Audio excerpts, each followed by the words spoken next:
Bienvenidos a Política y Poder, con ustedes Norman Coronel, y el día de hoy es una transmisión especial porque empezamos con entrevistas y conversaciones con personalidades que van a dar que hablar, mucho que hablar en las próximas elecciones presidenciales. En esta ocasión me acompaña Pedro Guevara, precandidato a la presidencia del Perú por el Partido Perú Moderno. Estimado Pedro, gracias por aceptar la invitación a conversar con Política y Poder. Bienvenido, ¿cómo te va? A ti las gracias, Norman. Un placer estar contigo. Al contrario, gracias por su tiempo. Bueno, estamos en año preelectoral, el próximo año serán nuestras elecciones presidenciales y creo que es tarea de todos los peruanos elegir mejor para que la incertidumbre política en la que vive el Perú pueda ser superada. Estimado Pedro, cuéntanos quién es Pedro Guevara. Creo que la gente necesita saber, sé que mucha gente te conoce, pero para aquellos que no saben todavía de ti, ¿quién es Pedro Guevara? Gracias, Norman.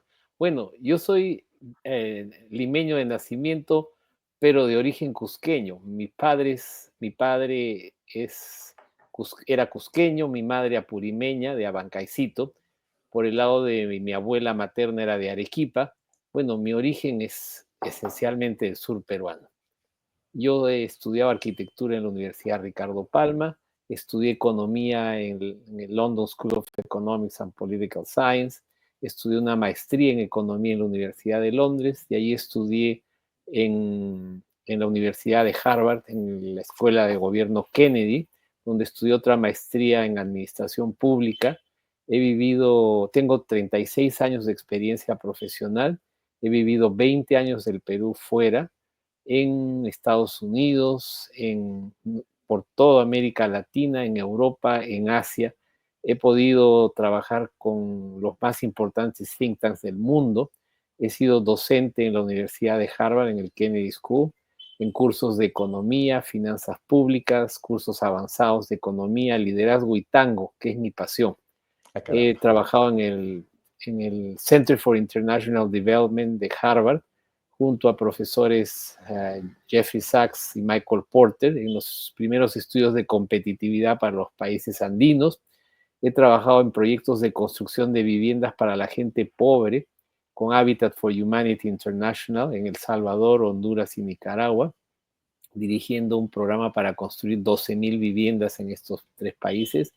He trabajado con los jesuitas dirigiendo una fundación en Estados Unidos que se encargaba de todos los programas sociales en Latinoamérica y el Caribe. Por ejemplo, trabajando con la Federación Internacional de las Escuelas de Fe y Alegría, que es el más grande programa de educación pública con una entidad privada en 17 países de Latinoamérica y el Caribe.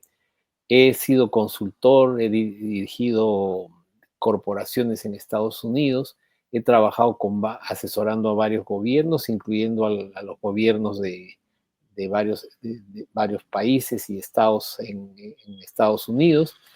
He servido al Perú también como diplomático, dirigiendo la Oficina Comercial del Perú en Taiwán 2 años y como jefe de misión. Y también de ahí me ascendieron a 4,000 metros de altura para servir al Perú desde la Oficina Comercial de Bolivia y simultáneamente la de Ecuador. En esos 4 años sirviendo al Perú, conseguimos más de 2.300 millones de dólares en exportaciones de micro, pequeñas, medianas y grandes empresas a estos países. Y desde el 2019 estoy en el Perú trabajando como docente en varias universidades americanas y recorriendo el Perú con el propósito de incursionar. Ya incursionamos en la política. Soy precandidato presidencial del partido Perú Moderno. Acá luzco mi camiseta orgullosamente y acá el símbolo del partido, que es el puente. En elecciones primarias se decidirá cuál es el candidato oficial del partido. Hemos preparado un plan de gobierno con expertos mundiales, tanto nacionales como internacionales, y estamos llanos a entrar a la cancha política para cambiar al Perú y convertirlo en el tigre sudamericano. Perfecto, perfecto. Y mencionas Tigre, curiosamente entiendo yo, porque quien fundó el partido es justamente el dueño de las mantas Tigre, imagino, ¿correcto? Sí, bueno, es Eso puede creerse, efectivamente, el fundador del Partido Perú Moderno es el ingeniero Wilson Aragón, el Perfecto. llamado rey de las frazadas tigre, que Muy están en bien. todo el territorio nacional, pero el motivo es otro. Yo tuve la maravillosa experiencia de estudiar muchos años desde mis días en Harvard con Jeffrey Sachs y Michael Porter, el caso de los tigres asiáticos. Los tigres asiáticos son esos 4 países, Taiwán, Corea del Sur, Hong Kong, Singapur, países que hace 60 años eran más pobres que el Perú, es decir, en términos de ingreso per cápita, eran países más pobres que el Perú, con todos los problemas de corrupción, pobreza, prostitución, delincuencia, países que estaban muy, muy, muy eh, deprimidos en el aspecto moral, político, social, y hoy son potencias económicas. Y lo he visto porque no me lo han contado. Yo Claro. como jefe de misión en Taiwán he podido constatar, ver, tocar lo que ha sucedido con estos países. Y estos países, los tigres asiáticos, marcan un derrotero de lo que podemos hacer en el Perú. Obviamente, no somos iguales, somos países distintos, pero nos dan un derrotero de lo que es posible hacer en países que han vencido el subdesarrollo. Y en ese propósito de construir un Perú moderno, queremos que el Perú se convierta en el tigre sudamericano. Permíteme primero felicitarte por tu larga y fructífera carrera académica y profesional, y creo que es bueno resaltar que cuando un peruano pues ha logrado cierto mérito, cierta trayectoria es importante, porque creo que si hay algo que falta en el Perú son referentes, estimado, porque los referentes que tenemos Gracias. lamentablemente de gran Ah, trayectoria, como fue el caso de Kuczynski, el caso de Toledo, nos fallaron, y creo que ahí seguramente tú tendrás también un mensaje, ¿no? ¿Qué diferencia hay pues entre Pedro Guevara, también con todos los pergaminos que muy bien has hecho en resaltar y que creo que es muy relevante para quien quiera manejar el país, con la gente que nos ha dejado de un modo u otro, como decimos en inglés, let it down, nos ha dejado, no nos ha respaldado, mejor dicho? ¿Cuáles son los valores que tú abrazas y que te hacen distinto, pues, a estos políticos que lamentablemente han traicionado al país? bueno, para empezar, yo me he preparado toda mi vida. Yo me cambié de carrera de arquitectura, economía y busqué ir a la mejor escuela de gobierno del mundo, que es la escuela de Kennedy de Harvard, justamente para prepararme. Tuve una experiencia en el año 90, del 88 al 92, participando en el movimiento Libertad. Y esa Ujú. experiencia marcó mi vida. En primer lugar, porque me permitió tomar contacto con la gente más pobre de mi país. En aquellos días me clavaron la chapa del apóstol de los pueblos jóvenes, el apóstol de los pobres. Eso me lo clavó, creo, un periodista de la República, porque en esa ocasión yo tuve la oportunidad de organizar los primeros comités del Movimiento Libertad, que fue parte del FREDEMO, pero también el trabajo en las zonas más pobres del Perú, con ese maravilloso equipo comandado por la esposa de Mario Vargas Llosa, la señora Patricia, un equipo de acción solidaria en el cual desarrollamos proyectos para crear microempresas en clubes de madres, talleres de solidaridad empresarial, programas de construcción de escuelas, postas médicas, parques, agua y desagüe, pistas, veredas y programas de salud y nutrición. Recordemos que en esa época el Perú estaba con una hiperinflación tremenda. Este es el primer gobierno de Alan García, con el terrorismo azotando el país. Era un país completamente distinto al que tenemos hoy en día. Y ese trabajo político y ese trabajo de cambiar al Perú marcó mi vida y por eso me cambié de carrera. Yo he ejercido, he trabajado como arquitecto, soy arquitecto colegiado, pero me fui a estudiar a Inglaterra y de allí a Estados Unidos justamente para prepararme. Y esa vocación de servir a mi país desde la política la quiero emprender ahora sobre la base de lo que tú has dicho, valores. En el partido estamos buscando gente, en primer lugar, que reúna 5 condiciones. Para empezar, gente con valores, gente con honestidad, integridad. En segundo lugar, personas que amen al Perú, que estén dispuestos a entrar a la política.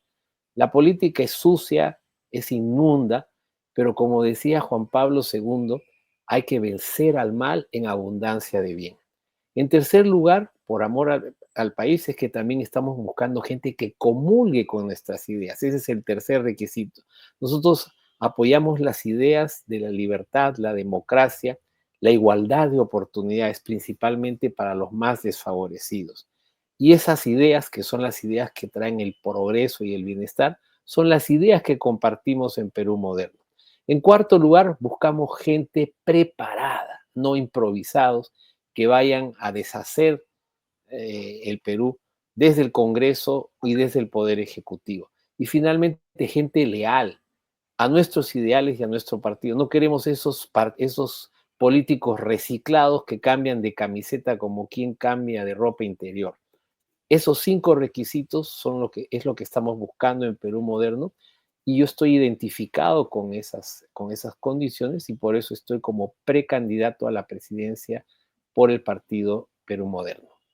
Clarísimo, clarísimo. Vamos al tema ya de fondo. Ya creo que ha quedado claro tu formación, tu trayectoria profesional, más o menos tus valores, un tanto cristianos también. Creo que el haber trabajado con jesuitas, yo vengo de un colegio jesuita, así que Yo vengo valoro de un mucho colegio el esmero. marianista, rivales del Muy bien, Colegio Santa María y perfecto. rivales de la Inmaculada, que eran jesuitas. Rivales en el buen sentido de la palabra. Sí. Vamos ahora al tema de fondo y que es, supongo yo, lo más relevante para quien quiere ser presidente de Perú. ¿Qué propuesta se tiene? Yo sé que es muy corto el espacio aquí, pero vayamos por algunas propuestas grandes. Estimado Pedro, el Perú, la inseguridad en todas las encuestas que se hacen es la principal preocupación de todos los peruanos y todas las peruanas. En segundo lugar, también está el tema económico, evidentemente, y dentro del tema económico creo yo que, como tú bien has señalado, si no solucionamos el tema de la informalidad y logramos formalizar al país, acercar a que todos le contribuyamos, todos pongamos el hombro por el país, va a ser difícil cualquier propuesta, por más bien intencionada que sea. ¿Cuáles Así es. son las líneas bases, las líneas maestras de su propuesta que lo quiere pues implementar como precandidato a la presidencia de la República del Perú? Como un médico, lo que hace un médico es identificar las causas de la enfermedad. Para nosotros, el problema del Perú está alrededor del Estado. La- eh, un médico puede identificar a un paciente que tiene fiebre, tiene diarrea, tiene congestión pulmonar, etcétera. Esos son solo síntomas. Mientras el médico no vaya a la causa, los síntomas van a seguir apareciendo. Y para nosotros el gran problema que hay que resolver en el Perú es la reforma del Estado. Es como el cáncer. Yo obviamente tengo que bajar la fiebre del paciente, obviamente tengo que impedir que se deshidrate con una diarrea, etcétera, etcétera, pero hay que ir a la causa del problema. Y esa causa del problema se refleja en la inseguridad, en la corrupción, en la informalidad. Lo que nosotros queremos es construir un tigre sudamericano sobre la base de la reforma del Estado. Y para atacar el mal hay que ir a las causas, que es cambiar ese Estado que no funciona. En el campo concreto de la inseguridad, nosotros tenemos para todos los problemas que tú has citado, tanto en el corto, mediano y largo plazo, alternativas de solución. Es decir, nosotros no vamos a llegar para recién averiguar qué hay que hacer.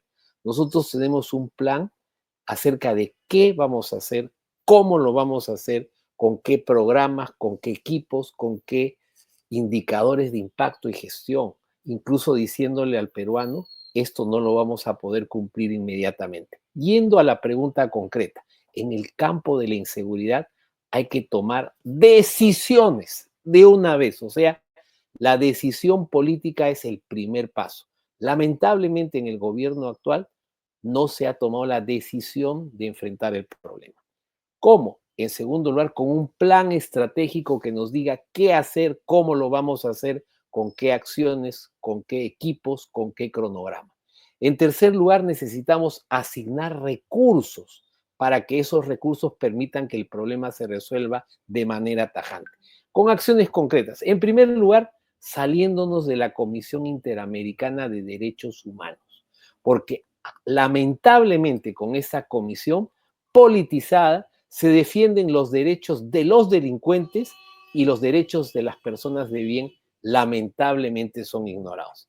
En segundo lugar, nosotros debemos considerar seriamente todos estos flagelos de la extorsión, de los robos, de las matanzas, de todo el crimen organizado que ha sido invadido gracias a el Tren de Aragua y esta transnacional de la delincuencia con medidas radicales. En primer lugar, considerar seriamente que la defensa de los valores del Estado debe llevarnos incluso a considerar que estos factores son actos de guerra.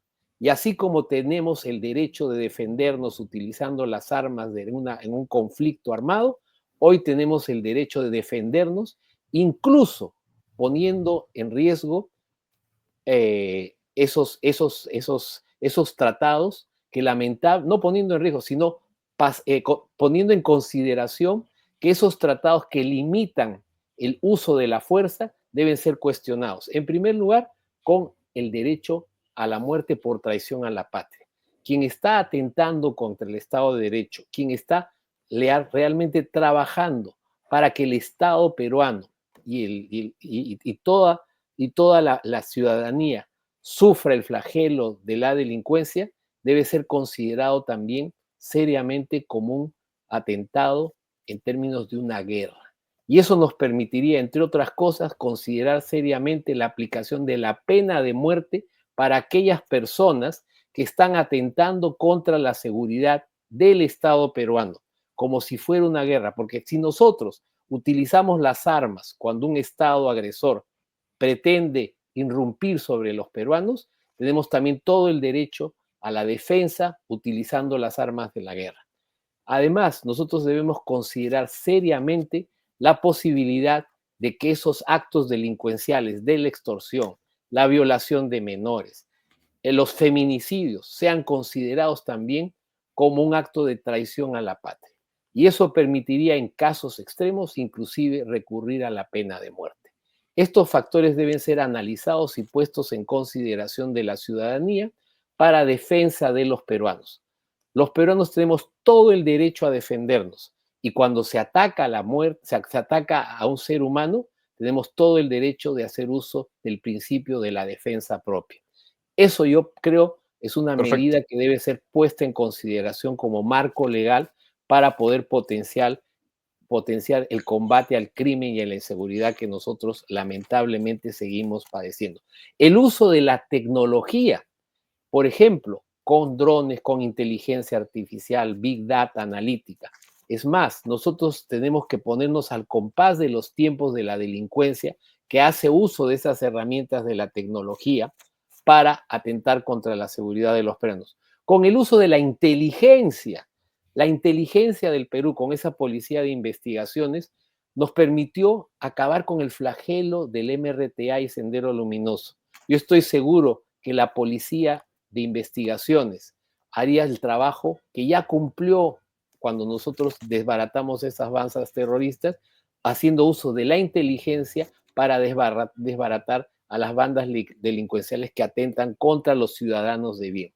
Yo creo que los peruanos tenemos que salir adelante y hacer que nuestras autoridades elegidas toman cartas en el asunto para definitivamente acabar con el problema de la inseguridad. Yo creo que en 6 meses a 1 año ese problema debe estar erradicado.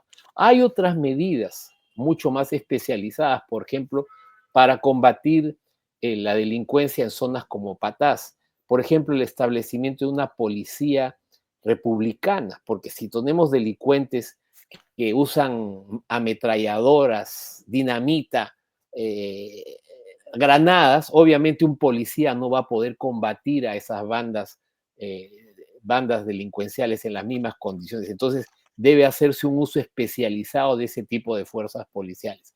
En buena cuenta, la decisión, los recursos, un plan estratégico deben llevarnos a acabar con este flagelo, pero para ello es fundamental también reformar la policía.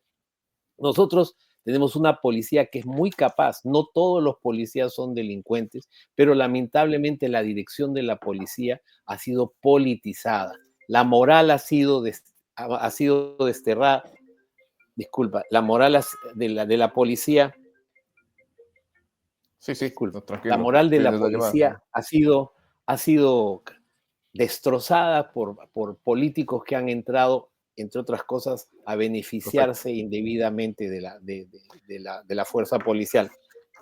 Me disculpa. Bien. No, no, está bien, está bien. Creo Sí, que has hecho gracias.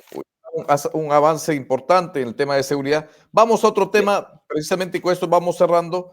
Me parece que es bastante clara tu posición respecto al tema de inseguridad.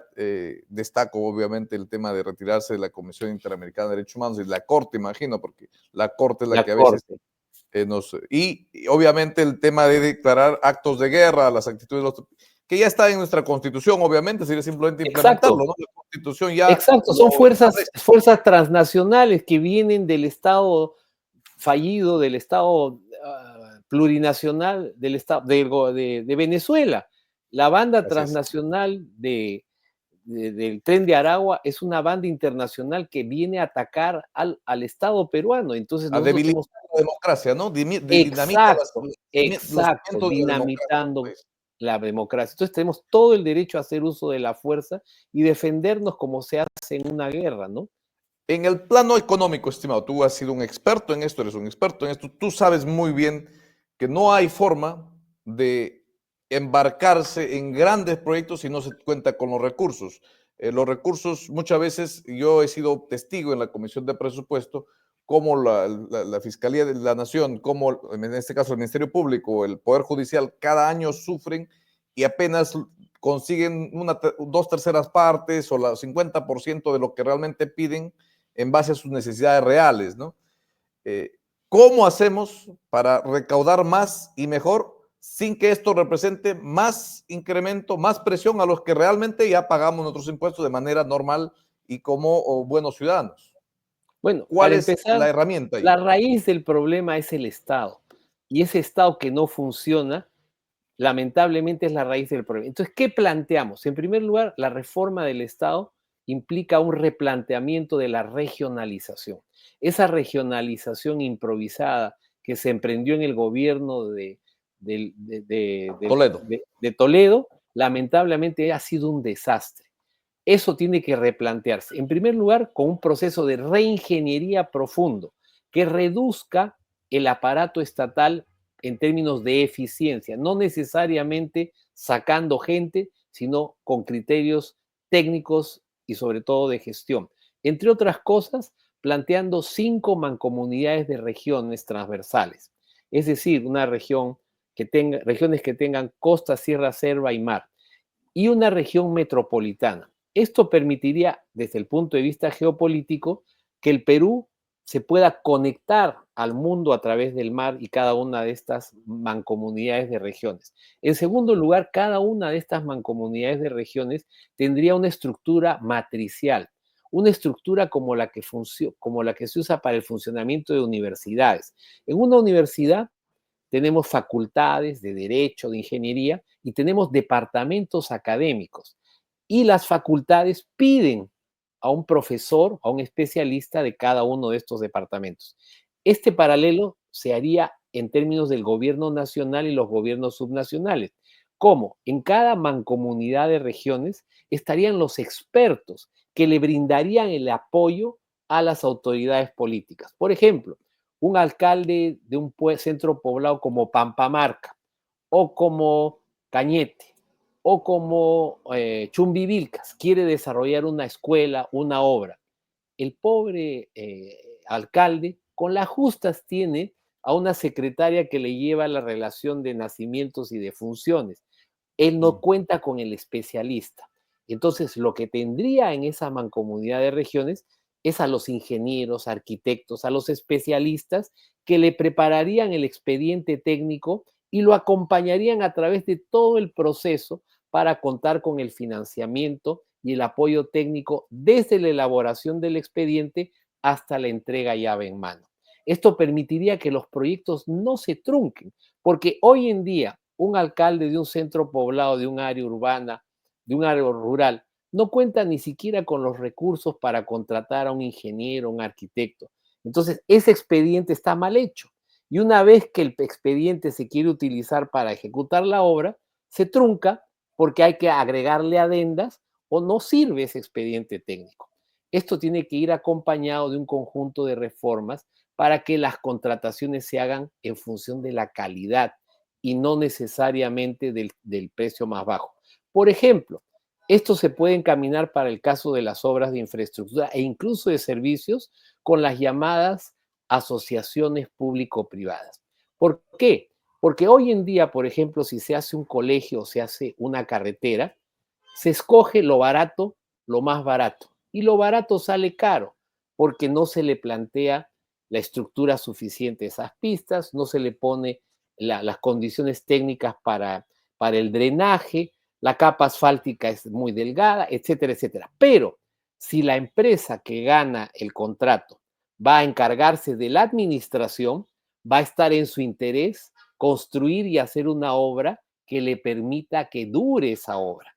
Entonces, este tipo de asociación público-privada permitiría que la obra se concrete y además se haga el mantenimiento para que esa obra pueda seguir funcionando en condiciones apropiadas. Y lo mismo para los centros de salud, para los centros educativos, etcétera, etcétera. Eso es una forma muy funcional de encaminar los proyectos y las necesidades. Pero la reforma del Estado es una tarea urgente. Por eso, entre otras cosas, nosotros planteamos la reducción de 19 a 11 ministerios, integrándolos de manera que funcionen. Hoy en día, cada ministerio funciona como un compartimento aislado. Es más, es un feudo y entre los ministerios son enemigos entre sí. El Ministerio de Energía y Minas es enemigo del Ministerio del Ambiente, es enemigo del Ministerio de Cultura, es enemigo del Ministerio del Ambiente, etcétera. Nosotros integramos los ministerios con el criterio de la gestión ágil, Agile Management. Entonces, por ejemplo, planteamos un Ministerio de Infraestructura, donde estén todas las dependencias relacionadas con infraestructura. Y los viceministerios se integrarían a un ministerio de infraestructura. Por ejemplo, viceministerio de Vivienda y Construcción, Urbanismo, Agua y Desagüe, Energía y una dependencia de ordenamiento territorial. ¿Por qué? Porque el crecimiento de las ciudades, el ordenamiento de las ciudades es un caos. Y eso se refleja desde las horas hombre que perdemos para transportarnos y el caos que es la ciudad de Lima cuando las poblaciones invaden los cerros o invaden el cauce de un río y después hay que ver cómo se les dota de servicios básicos de agua, desagüe, electricidad. El Estado tiene que asumir esa responsabilidad de ordenar el territorio. Y esa función la ejercería, por ejemplo, a través de un ministerio de infraestructura. Algo parecido hacemos, por ejemplo, con el Ministerio de Capital Humano. La mayor riqueza de un país es su gente. Y su gente debe ser atendida desde el vientre materno hasta la muerte. Y planteamos estos viceministerios. Para empezar, un viceministerio de niñez y familia. ¿Y por qué niñez y familia? Porque al ser humano hay que cuidarlo desde el vientre materno. Si ese niño tiene una buena, esa madre desde la época que está gestante, tiene una buena alimentación, tiene hierro, ese cerebro del niño va a poder rendir en el futuro. En cambio, si ese niño tiene carencia de hierro, no va a poder rendir por más de que le pongamos al mejor profesor del mundo. En un entorno familiar va a poder desarrollarse con valores. Por eso también está el viceministerio de Niñez y Familia. En segundo lugar, un viceministerio de Salud, porque la salud está integrada y relacionada con la educación. Y ahí viene el otro viceministerio de Educación. Con buena salud va a poder rendir en el colegio y aprovechar una educación de calidad. Y viene el viceministerio de Empleo, porque el empleo tiene que estar relacionado con la formación de los seres humanos. Hoy en día hay un divorcio entre la formación de los institutos tecnológicos y las universidades con el mercado laboral. Es más, el Ministerio de Trabajo es enemigo de la generación de trabajo. Y finalmente, un viceministerio de apoyo social para que a las personas vulnerables con discapacidades puedan ser atendidas por el Estado, pero con una óptica de que ellos regresen a un puesto laboral para ser productivos. Es decir, no el enfoque de darles regalos, regalos, regalos, sino el enfoque de que sean ellos a través del trabajo quienes se dignifiquen y puedan ser los protagonistas de su propio destino. Y podemos hablar también de otro Correcto. grupo de ministerios que los integramos, que es todo lo vinculado a la producción. De modo que los trámites se hagan en ventanilla única. Es inadmisible que de alrededor de 14 trámites se haya pasado a más de 240 para hacer, para sacar la aprobación de un estudio de impacto ambiental para la minería. Entonces, todo eso se solucionaría con una ventanilla única de los ministerios de la producción. De esta forma, el Estado progresivamente va a funcionar. Vamos a hacer uso de la tecnología, de la inteligencia artificial, Big Data, analítica, todas esas herramientas para que la gestión del Estado sea más eficiente. Y le doy un ejemplo. El caso de la salud, por ejemplo, que yo cito como ejemplo el de Taiwán. Yo me he atendido en muchos centros de salud de varias partes del mundo, de Europa, de América Latina, de Estados Unidos, y el mejor sistema de salud que yo he encontrado y es actualmente considerado el líder en el mundo es en Taiwán. En Taiwán gastan alrededor del 5% del PBI en salud. Estados Unidos gasta más del 18% del PBI en salud.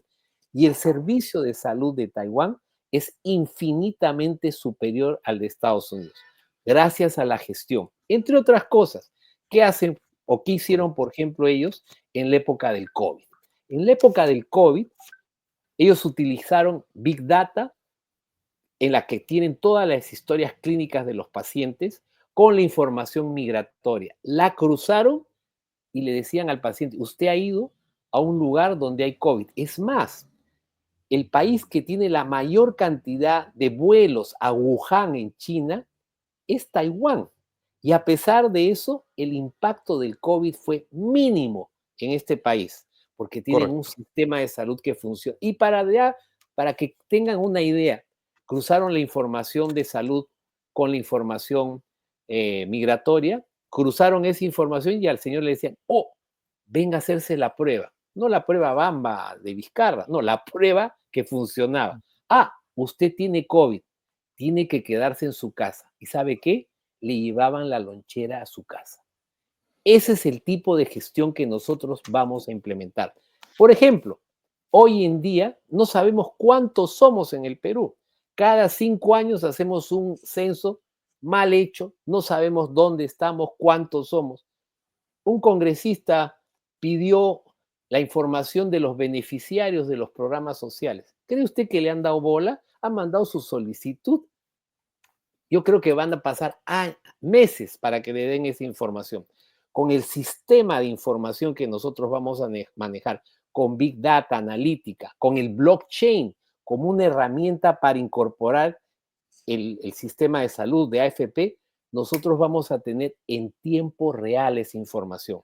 Nace un niño, inmediatamente nosotros vamos a notificarle a la señora en su celular, señora, venga a escoger la primera tanda de vacunaciones de su hija. ¿Se imagina lo que podemos hacer con la tecnología? Y sabemos cómo. Y ya hay experiencias exitosas en Estonia, en Dinamarca, en Taiwán, en Singapur, que nosotros podemos perfectamente adaptar al caso peruano. Volviendo al problema, nosotros necesitamos reformar el Estado para que esa enorme energía de los empresarios y los emprendedores sea la que cree la riqueza en el Perú. El Estado no crea riqueza. Quien crea riqueza es el sector privado. Ese micro, pequeño, mediano y gran empresario tienen que liberar su energía para que el peso del Estado no los siga asfixiando y les facilite la creación de riqueza. Y con ese enfoque, nosotros queremos que cada ciudadano, cada peruano, cada peruana se convierta en el protagonista de su propio destino, sin esperar que sea el Estado, papá, gobierno, el que le imponga las condiciones para decidir sobre su vida. Ese es el mensaje que nosotros tenemos para el peruano, Perfecto. convertirnos en ese gigante tigre, potencia económica sudamericana, con Perú moderno. Gracias. Perfecto, Pedro. Creo que ha sido elocuente, claro. La reforma del Estado es crítico para poder lograr los objetivos de un Perú mejor, un país más informado, mejor en salud y que mejore todos los indicadores, pasa por el tema educativo. Sin lugar a duda coincidimos con ese enfoque. Seguramente ya en el diseño, ya cuando planteas las mancomunidades, encontrarás pues alguna resistencia fuerte, regionalismo sobre todo, que también tiene sus Ah, que ese es un particularidades, proceso. pero hay Nadie, que hacer pero un proceso, hay que hacer un mira, proceso. la Honestamente. Mancomunidad de Regiones del Sur ha sido una iniciativa espontánea de los gobiernos regionales. Y Sí, como claro, parte de claro. esos procesos, ellos están trabajando ya no Hay que solamente a nivel de potenciarlas, su... ¿no? Hay Exacto. que potenciarlas. Perfecto, Pedro, yo te agradezco mucho. De verdad que, como tú sabes y como te expliqué en algún momento, este espacio es un espacio para gente como tú que enarbola ideas democráticas, no extremismos que no nos llevan a nada y que solo nos traen desgracias. Y te felicito por tu coraje, por querer ser, aspirar a la primera magistratura y te deseo muchos éxitos, evidentemente. Tus palabras finales y te conmino pues a que sigas visitando el programa para que puedas ir desplayando ya tema por tema más adelante también tu propuesta, que sin duda hoy han sido grandes pinceladas. Habrá momento en que vayamos tema por tema y con más profundidad. Tus palabras Gracias, finales. Norman. Será para mí un gusto volver a estar con tu teleaudiencia para compartir el sueño de maravilloso de convertir al Perú en un Perú moderno. Y para eso necesitamos la unión de los peruanos. Necesitamos buscar las personas que hagan, busqué esos 5 requisitos, personas honestas, personas que amen a su país, que propugnen propuestas e ideas del progreso y la libertad, gente preparada y gente que sea leal a sus principios. Creo que sobre la base de esas ideas nosotros vamos a poder hacer realidad el sueño de construir el tigre sudamericano. Viva la Muchos libertad, éxitos. viva el Perú. Gracias, Norman. Muchos éxitos en tu precandidatura y bueno, estaremos atentos a ver qué pasa. Muchas gracias. Hasta otra oportunidad. Para todos los que nos siguen, ya saben, no olviden en suscribirse. Siempre nos ayuda a seguir llegando a más con este tipo de temas que realmente pues no tienen ningún compromiso. Son temas totalmente libres, espontáneos. Aquí no hay un script. Aquí se pregunta de acuerdo a cómo va la conversación. Así que eso es lo de bueno de ser libres y de poder expresar totalmente en libertad nuestras ideas y opiniones. Muchísimas gracias, estimado Pedro. Hasta otra oportunidad. Gracias, Norman.